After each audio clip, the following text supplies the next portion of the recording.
Hey guys, welcome back to the Passive Income Revolution podcast. So today's episode is going to be a little bit more serious. At the timing of this is being recorded, we are in the very beginning stages of the growing pandemic, I guess you would say, in the United States for the coronavirus. And it seems like a pertinent time to reach out and help other landlords and kind of go through some of the things that I'm doing with my companies in regards to keeping our tenants and also my employees safe. You know, we're all in this together, so I figure even though right now everything's kind of on hold, there are aspects of our business that can't be put on hold, and you might be wondering what's the best way to handle them in a crisis like this. So today's episode, we're going to talk about basically a little bit of everything. We're going to talk about how to keep your employees safe. You know, how do you handle maintenance? Do you handle all of your maintenance requests? Do you kind of prioritize them? Do you put them on hold except for emergencies? We're going to talk about some of the things you should be communicating to your tenants right now, especially if you have rental investments that are multifamily where they're maybe congregated with other people. We're going to talk about obviously sort of the operations in regards to collecting rent and how lenient should you be? Are you lenient at all? And sort of talk you through these things so that you have a good understanding of maybe where you want to go in the coming weeks, because this is not going to be resolved tomorrow. It's not going to resolve next week. This is something that we're going to be honestly living with for probably at least, 3 to 6 weeks. So we've got to figure out how we're going to operate our businesses during this time. One decision I did make this morning, when it really sort of came to light in the past 24 hours, sort of how serious this is getting with schools closing and a lot of governments declaring national emergencies. One thing I did decide is that we are taking a break from marketing ourselves on social media. So my company, Brio Properties, is taking about a 2-week hiatus from social media. We're not going to do any promoting on there. We'll probably put a couple things on there about keeping people safe and little things like that, but it's going to be very small. And it's going to be more about helping people and making sure that people have ideas and get information that they want. But I'm not going to be promoting ourselves at all for the next 2 weeks. We will still continue to market our rentals because that is our duty to our clients to get their places rented. Not that honestly there is a lot of rental traffic right now, but in our obligation to our clients, we still have to do that. So I wasn't sure when or if I was going to act in regards to the coronavirus and my company. Up until I'd say about mid-afternoon on Friday yesterday, I wasn't ignoring the problem. I wasn't being lackadaisical about it or laissez-faire, but I just was sort of in this mode of, well, I don't know if I should do anything yet. But then when all the developments came from Friday afternoon and Friday morning, then it became obvious that, okay, I do need to take the time to look at my business and how I want us to operate during these times to keep not only my tenants safe, but my employees safe. I don't want my peeps getting sick. I don't want them taking it home to their families. And I also want to do as much as we can to keep our residents safe, because I don't want them to catch something from one of our guys. So one of the first things I did actually on Friday was I actually instituted a coronavirus protocol for our employees. And I really was thinking of the maintenance staff when I drafted this, because those are the ones that are honestly most affected by this. It's the people that are going into other people's units and touching their fixtures and having closer contact with them. So one of the things I reiterated to my employees is just sort of the logical aspects of germs. But I brought it home in saying that my expectation is that when you get done with an occupied work order, the moment you close that door in that unit, you are using hand sanitizer on your hands. You're doing that before you do your paperwork, before you make a phone call to a manager if you're supposed to. You are doing that on their front doorstep. You are sanitizing your hands. And I said, if you're going through a common area hallway, you'll still sanitize at the tenant's front door, and then you'll sanitize again when you get out of the building. I also recommended that they take the time to sanitize their tools if they can, probably about once a day. If they can't once a day, then realistically, maybe it's every other day or about twice a week, because this virus can hang out on their tools for a bit too. And of course, I'm telling them that masks are, of course, appropriate if they feel like they need to or want to wear masks. It's nothing that they're going to be criticized for. It's something we're going to back them up 100%. And also, if they want to wear winter gloves, knit gloves, rubber gloves all the time, no matter what the work order is, you do whatever you need to do to keep yourself safe within reason. With my leasing staff, I just sort of reiterated the ideas about hand sanitizer. And then I also talked to them about how handshaking isn't a requirement of their job. So if they don't feel comfortable doing it, which they probably shouldn't, then they can simply politely say, I'm sorry, I'm avoiding bodily contact right now, but it is really nice to meet you. And I also told them that, one of the best things they can do with a showing is just have a lot of ample space between you and the people you're showing. You don't necessarily have to be really close with them, spread out in the room, make sure everyone has their own space that they need. And that way you can limit your exposure in regards to airborne things or even body touch. Now, when it came down to office operations, that was a little bit different for my company because our office actually has very little foot traffic. I'm not sure if we're unique in that sense, but I'd say on average, outside of employees, we might get 1 or 2 visitors at most a week. So we really don't get a lot of foot traffic to begin with, but there was still some precautions to take because, again, this virus can live on surfaces for, 3 or 4 days is what I've read most recently. So someone mailing in a rent check or mailing in a form, that could actually have the virus on it. And if my office staff touches that, it's then on their fingers. So I have reiterated to my office staff the importance of hand sanitizing when they're touching things like rent checks, money orders, envelopes that came in the mail. After you get done with it, be sure you are sanitizing your hands. Because that's, if anywhere, my employees in the office are actually going to catch it because we don't have a lot of human-to-human contact. I am taking steps to curtail any human-to-human contact in the office. So we're actually switching back over to e-leasing, but we're doing it a little uniquely.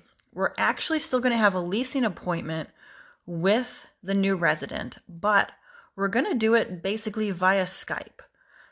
Our process is that before we send them the documents to actually sign, we're going to have basically a video conference where our staff is still going over the important parts of the lease and making sure that they understand it. And this, I think, is going to help because previously when we've done e-leasing, we've had problems with our rules not being followed, and then we found ourselves spending 3 times as much policing our tenants as we would have by just simply having a 40-minute lease signing with them in person. So by doing the web conference, we're going to be able to hopefully still reinforce the important aspects of the lease, but also keep both the tenant and ourselves safe. So if you're wondering how we're doing that, we're going to use a program called Zoom. If you don't want to use Zoom, you can, of course, use Skype. And then also Zoho has their own version of it. And, of course, GoToMeeting as another source. What I will say about Zoom is that it's actually free for you and one other person, and you are not limited on time for that. If you have yourself and 2 other people, you do have a 40-minute time limit on that call, but 40 minutes is still a decent amount of time to cover a lease signing and all the aspects of your lease. Now, tomorrow on Sunday, I'm actually going to adapt the maintenance protocol a little bit again. I have decided that we're going to start limiting work orders. We're only going to do the essentials, and everything else will be put in a file. And once this has subsided and it becomes under control, We will then come back and address those work orders. Now, there's two reasons as to why we're doing this. Number one, of course, is to keep my peeps safe and to limit their exposure by going into tenants' homes and interacting with tenants. But we actually also have a policy where maintenance personnel do not go into a unit and complete a work order when there are only children present under the age of 17. Now, with schools here in Wisconsin closed for foreseeably the next 2.5, 3 weeks, that's a big deal for us because we don't want to put ourselves in any sort of compromising positions with our maintenance staff while the adults are still at work and the kids are at home because the schools are closed. So, what do I mean by essential work order? Well, there's the obvious emergencies. So anything that involves uncontrollable running water. Here in Wisconsin, if a exterior door or window cannot be locked, that is an emergency if it can't be secured. I think it's also going to include things like, obviously, if you don't have heat. Right now, we're still in more of the heating season. And then it probably includes something like if you have a light fixture that doesn't work at all. You know, light bulbs are obviously tenant's responsibility, but if you have a fixture that just doesn't work at all, we will address that. However, anything that is smaller, so if you have a doorknob that isn't working on an interior door, that's not something we're going to address right away. If you have an issue with a bifold door, we're going to put that in the pile to address later. We're going to handle all the appliance stuff. I know as well that's something that I did discuss with, my husband who is one of my maintenance guys. So I did run a couple of this past him just to be sure that I was thinking of sort of the obvious things that should be addressed just to keep the units good and in running condition, but yet also be able to distinguish what wasn't important and what was. Now, anything that isn't deemed essential, it's going to go into a file. And when this crisis has subsided, we will then go through that file and we will basically triage our work orders. We will rate them in priority. So what's high priority, medium priority, and low priority. And we'll start with the high priority, go through those, and then so on and so forth. Now, it will likely take about 3, maybe 4 weeks to get caught up, depending on the amount of work orders that come in during that time that we decide are not essential. The reason it's going to take that long is because we still have our usual work to do. We still have turnovers to get ready to be rented out. We still have common area cleanings and yard work, things like that. So we can't just put everything else on hold and just get through these work orders. Now, we're going to make sure all of our tenants know that. And that's the next piece of this puzzle is the tenant communication. Communicating with your tenants is essential during this. It is essential in the sense of just acknowledging the fact that this is going on in the world and letting them know what you are doing to help stem the tide of it. And it also just makes them feel like you're there and you're not just some machine or robot, that you are a human being. And right now in this crisis, that's what's going to mean a lot to our tenants. Now, my first memo to our tenants is going to go out on Monday. I wasn't sure when exactly we were going to do that. I knew it was probably in the foreseeable future. But again, as things changed Friday and Saturday, I decided that it was time to at least address the tenants a little bit. Now, there is going to be 2 memos. The first one is going to be focused on sort of keeping them safe and letting them know how to handle certain things right now. It's really going to be more of a let's get through this together sort of memo. And then I'm going to have a second one. The second one is going to go into the work order situation about how we're halting non-essential work orders. And it's also going to remind them about, honestly, things like we expect rent. But let's start out with the first memo. Let's start out with the one that is basically about, hey, we're in this together.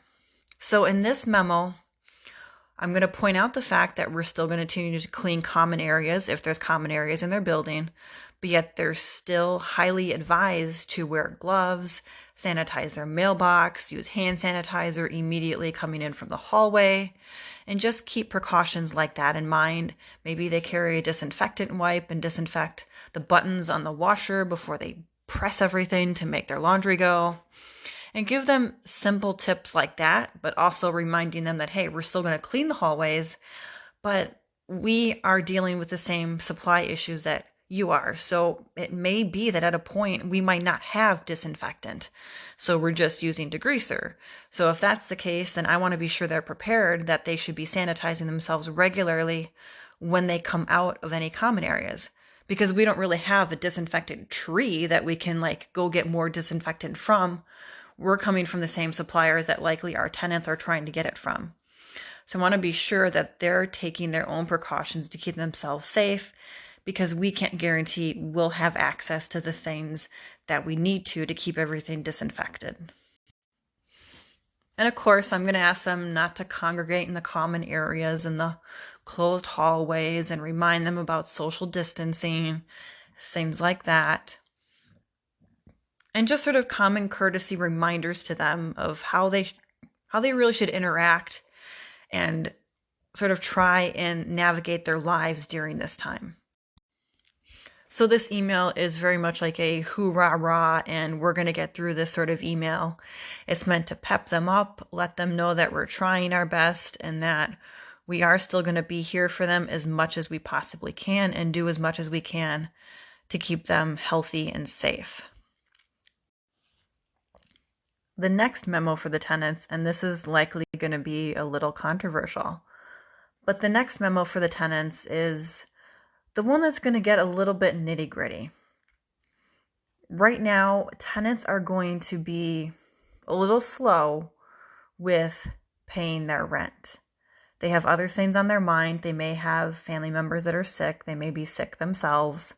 Now, of course, if that's the case, we are willing to acknowledge that hardship and work with them, but we aren't deviating from our policy. And our policy has always been, for about 18 months now, that to get any payment plan, you have to show proof of hardship. So I would like to see some sort of documentation regarding sick leave, maybe a positive test for COVID-19, maybe doctor's visits, ER visits. We need documentation that proves this hardship. Once we have that documentation, we can enter into a payment plan with the tenant, but we still need to have that payment plan in place by the 7th of the month. If we don't have that payment plan in place, then once their 5-day expires, which was issued likely on the 6th, if that wasn't a holiday or a weekend, by the time that 5-day expires, as long as we can still, we will be filing. Now, where we operate right now, there is no moratorium on evictions yet. And I know this is going to sound controversial, but right now is the easiest time we're going to have to get rents out of our tenants. Because the reality of a moratorium on evictions is that paying rent suddenly becomes extremely, extremely flexible because they know there's no repercussions. And they don't know when the repercussions will come. It could be 3 weeks from then. It could be 6 weeks. It could be 9 weeks. So they're going to be like, you know what? They can't evict me. I'm not going to pay them rent. So for us, until there is a moratorium on evictions, and I'm not saying that there will be in Wisconsin, but until that is in place, we're going to continue to follow our policy. And we're actually going to go a little bit heavier on our policy, and we're going to be slightly more aggressive. Now, we're not going to deviate from the times and the deadlines that we have, but rather a more fluid deadline we have internally is that we start making phone calls on the 6th. Well, maybe because sort of time is of the essence in regards to a possible moratorium on evictions, since time is of the essence, we're going to start talking to people on the 4th day of the month and making those phone calls and making sure that they remember that, hey, you've got to pay rent. Now, some of you may be wondering, hey, what about late fees? Like, do we waive late fees? Should we just never charge them right now? We only waive late fees when there is a payment plan in place. We want to have that line of communication going. We're not going to just say, oh, don't worry about your late fees this month. We're not going to charge them and tell all of our tenants that. Because we want to make sure there's open lines of communication. And one way to do that is to let them know that if you set up a payment plan with us because you do have a hardship, your late fees will be waived. And that tells them, okay, they can be waived, but if I don't do that payment plan and I don't have the hardship, my late fee isn't going to be waived. Now, of course, this memo is going to be a little bit harsher, and because of that, it's not going to be the first one that goes out. I'm going to send out the first one. We're going to wait probably about a couple days, 2 or 3 days, because we've got plenty of time before the first of the month when rents are due.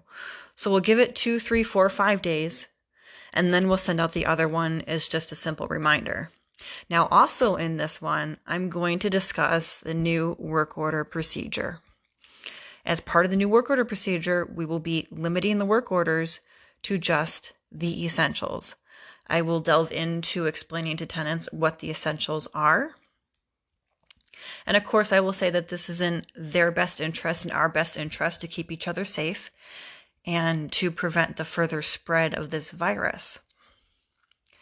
I will also say in there that when you do have a work order, number one, make sure that we know if you're going to have minor children at home and when we can go in when an adult will be present.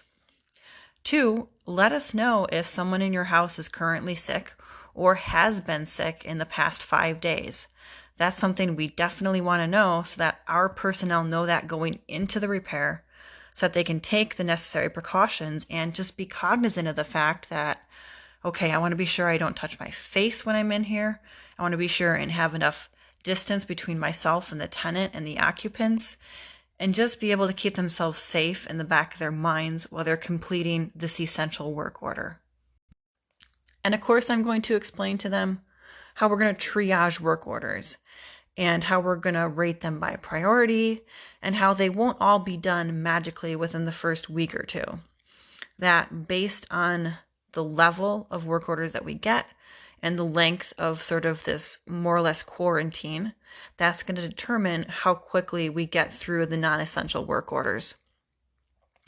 It's key to making sure that tenants know that their work order is not going to be forgotten and that they are going to be handled based on priority. And that's actually going to continue even with new ones. So as new ones come in, and maybe we've just started getting back into work orders, as we're going through the old, new ones that come in, they're going to be triaged. You don't just go to the front of the line because you decide to call it in after we decided to do all work orders again. No, your work order is going to be triaged. So if it's a low priority, it's going to go in the low priority pile, and we're going to get to it after we get done with the high and medium priorities. So I want to make sure that tenants know that they don't think anyone's going to be skipping in line or anything like that. The last thing I want to recommend is you take about 30 minutes out of your time and create a hardship letter for your tenants, an assistance letter.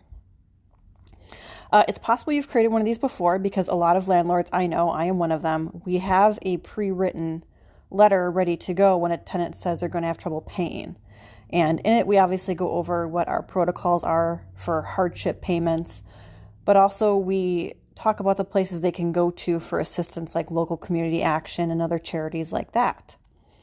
Well, in this sort of circumstance, they're likely going to have a harder time going to charities, any sort of community action program, because they're going to be overlogged with requests right now.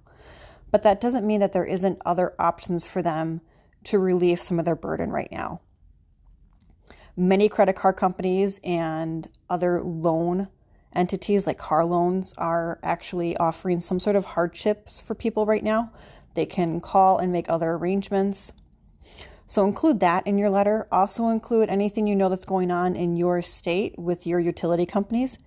Here in Wisconsin, our governor's been rather proactive. He's taken away a fair amount of the leeway that the local utility companies had in regards to charging late fees or disconnection of services. He's being very proactive and making sure people don't have disruption of services during this time. So take a few moments to Google all that and put it together in a letter for your tenants and just email them out to them. They will appreciate the fact that you have done this research for them. It will give them other places that they can go to for assistance. And it also helps them know that you truly are thinking of them and that you aren't just here trying to collect rent and that you don't care about their situation. Because right now, the whole point of this podcast is that we have to be a little bit more compassionate and accommodating than we normally would. And in many ways, we have to go a little bit above and beyond, like more than we normally would. And that's one of the ways that you can do this is by doing the research for them and getting them this concrete list and basically cutting through all of the malarkey and the overloaded information that exists right now. Everything in the news outlets. So the next podcast is going to be actually kind of a continuation of this. It's going to be very, very timely, and it's something we haven't talked about yet, which is payment plans. So I'm going to talk about the 5 elements of a payment plan, what you should have in there to protect both you and the tenant, and what helps you create clearer expectations and get a higher rate of return on that payment plan. So please stay tuned for that episode because I think a lot of you are going to be in the situation in the next couple of weeks where you'll be creating payment plans. I know we are already, so I'm assuming that for all of you out there, it's coming as well.